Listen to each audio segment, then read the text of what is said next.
Shifting focus, the NATO just concluded a summit where they decided to give a massive boost to their defense spending, which means more jets, more tanks, more weapons. And now it seems Moscow has given its first response.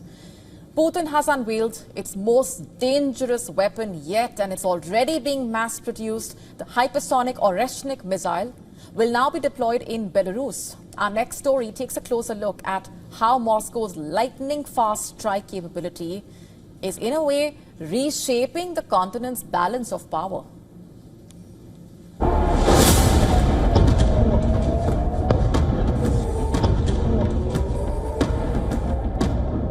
Russia has just dropped a bombshell, not on the battlefield, but on the geopolitical chessboard. Moscow could be deploying its most modern, nuclear-capable hypersonic missile in Belarus.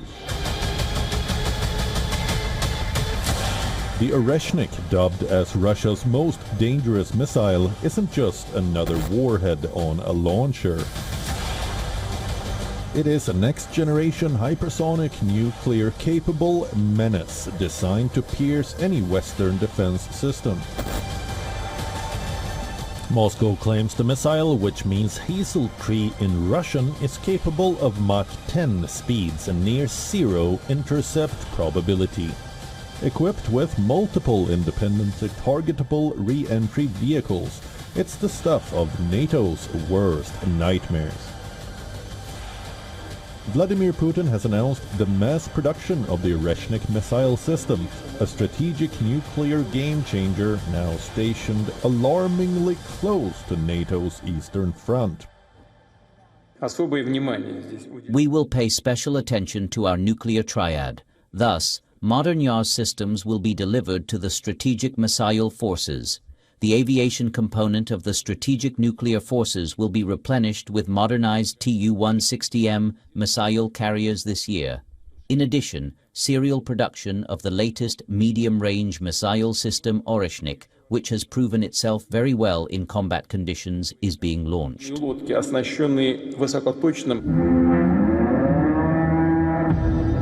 Flying at speeds of 12,300 kilometers per hour, it is stealthy and maneuverable, making it almost unstoppable. The massive range of over 5,000 kilometers puts several European capitals in its range, from London to Paris. This missile can reach within minutes when launched from Belarus.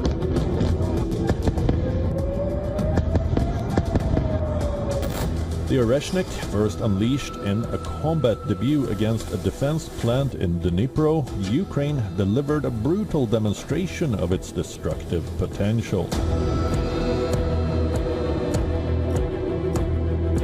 Belarus, already hosting Russian tactical nuclear weapons, now becomes a critical forward operating base for a system designed to penetrate deep into Western Europe within minutes.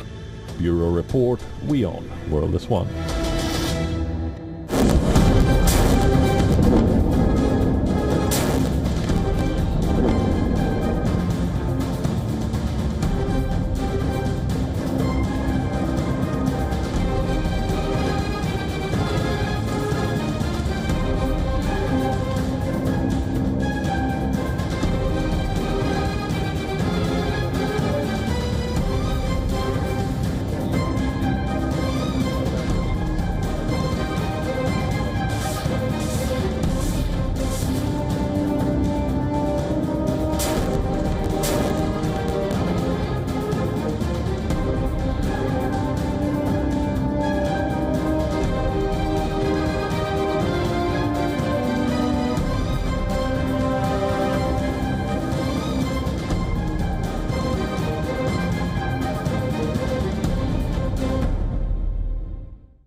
Russia has intensified its military campaign across southern and eastern Ukraine, with fresh attacks damaging hospitals, homes, key infrastructure.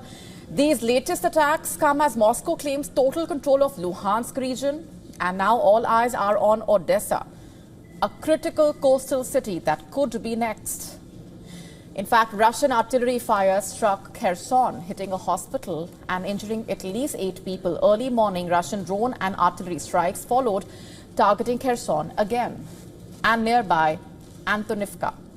4 civilians were injured in those incidents, according to Ukrainian officials.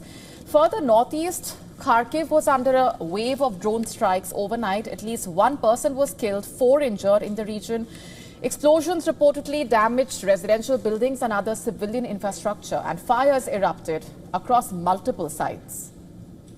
Ukraine's local emergency services published video footage showing firefighters extinguishing flames at the sites.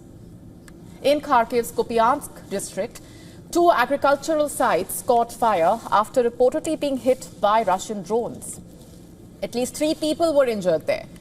In Dnipropetrovsk, drones damaged a private business and injured 1 woman, while in the Nikopol district, Russian shelling and drones damaged houses, apartment buildings, power lines, injuring at least 4 people. In the south, Russian drones reportedly targeted key port and tourism facilities in the Odessa region.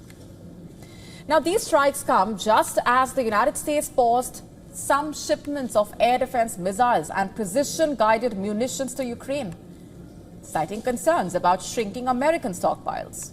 And at the same time, Russia has cemented its control over the entire Luhansk region, marking the first time since the 2014 annexation of Crimea that an entire Ukrainian province has fallen under full Russian control. Spanning over 26,000 square kilometers, Luhansk was once part of the Russian Empire, in fact, before becoming part of Soviet Ukraine in 1922.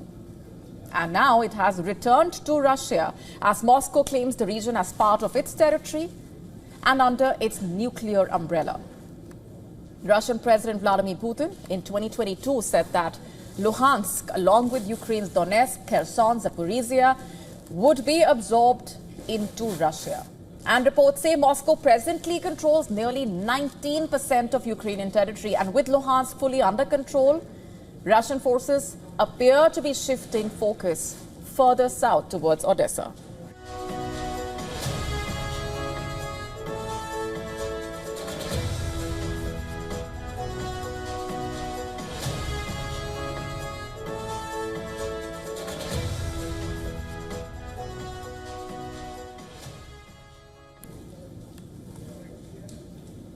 In fact, according to a Financial Times report citing a senior official, Russia's central goal is to capture Odessa and cut Ukraine off from the Black Sea entirely. Such a move could have major consequences, especially for Kiev. Odessa is Ukraine's 3rd largest city and a historic trade hub. If Russia captures it, Ukraine would reportedly lose its primary gateway to global markets, becoming effectively landlocked. That's how crucial it is. Before the war broke out in February 2022, ports in Odessa Oblast reportedly handled over 70% of Ukraine's exports. Their closure or capture would basically cripple Ukraine's economy and increase its dependence on land routes through neighboring countries. And Odessa region is not just vital for its ports, it's also a key junction for rail and road networks leading to Romania and Moldova, also known as the Pearl by the Sea. Odessa was once ranked as the 4th largest city in the Russian Empire. So as Russia reinforces its hold on the east, Odessa may soon become the next major battlefront. From Luhansk to Odessa, the battlefield in the Russia-Ukraine war continues to rage.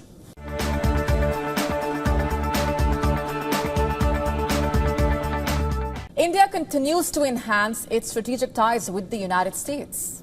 The Defense Minister Rajnath Singh held a phone conversation with the US Secretary of Defense Pete Hegseth, where both the leaders pushed forward military cooperation between the two sides. They reviewed the roadmap for long-term defense collaboration, covering joint training, military exchanges, and deeper engagement between the defense industries. According to sources, India raised concerns over the delayed delivery of the G404 jet engines for the Tejas Mach 1A fighters. These American engines are important for powering India's indigenous aircraft, and this delivery has been delayed for over 2 years due to contractual obligations. India's defense minister also thanked the US for its support to India in its fight against terrorism. Hexet, meanwhile, extended a formal invitation to Rajnath Singh to visit the United States and continue bilateral defense discussions face-to-face. India's External Affairs Minister Dr. S. Jaishankar also met Hexet at the Pentagon. Hexet highlighted the integration of US defense systems into India's armed forces. India already operates an array of American military equipment. In fact, this includes the MQ-9B drones, as well as Apache and also the C-17 Globemasters and maritime surveillance aircraft. But while New Delhi augments its defense ties with the United States, it seems Islamabad has to settle for just photo ops and potential warnings. Let's tell you what this is about. Just weeks ago, US President Donald Trump hosted Pakistan's Army Chief Field Marshal Asim Munir at the White House for lunch. And that symbolic lunch came as Pakistan publicly backed Iran and criticized Israel, only to later cozy up with Washington, Israel's closest ally.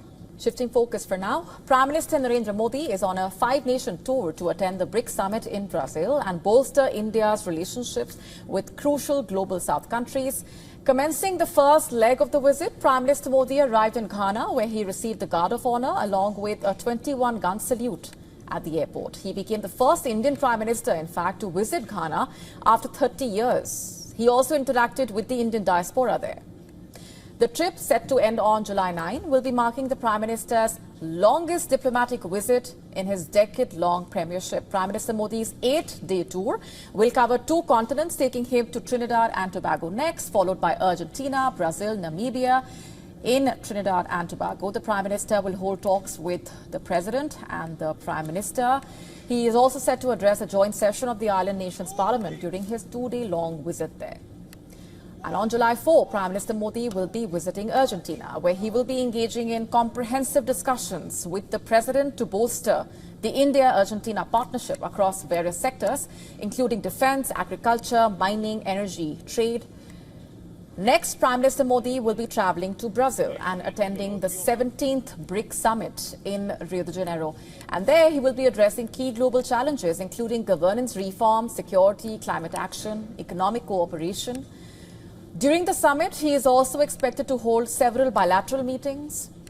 And following the summit, Prime Minister Modi will be embarking on a state visit to Brasilia, where he will be discussing ways to strengthen India's strategic partnership with Brazil, with the President, focusing on areas like trade, defense, energy, space, technology, agriculture. And this visit marks Prime Minister Modi's 4th trip to Brazil as Prime Minister. Prime Minister Modi, in fact, will be concluding his tour with a visit to Namibia on July 9, marking the 3rd ever prime ministerial visit from India to the country, where he will be engaging in bilateral talks with the President and addressing the Parliament of Namibia.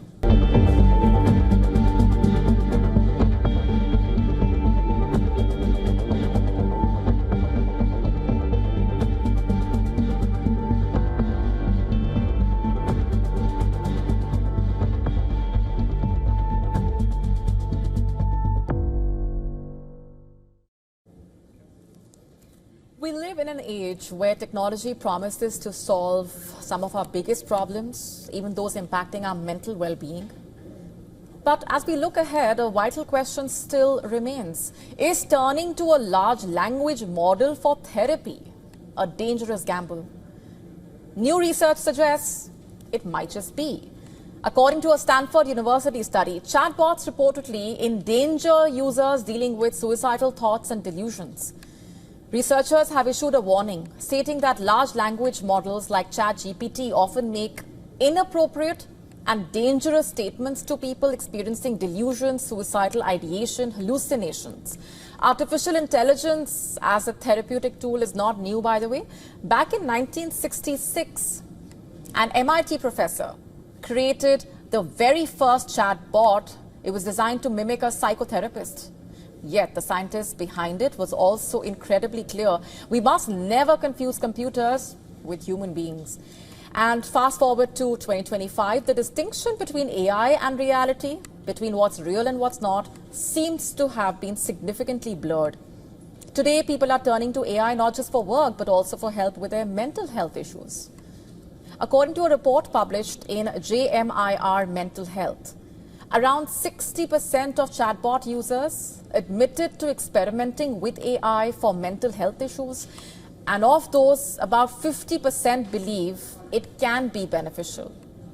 Unlike traditional therapy, which can be costly and sometimes inaccessible as well, AI is immediate, it's affordable and available round the clock, especially for those in remote areas or on tight budgets. But does that mean that AI can actually replace human therapists?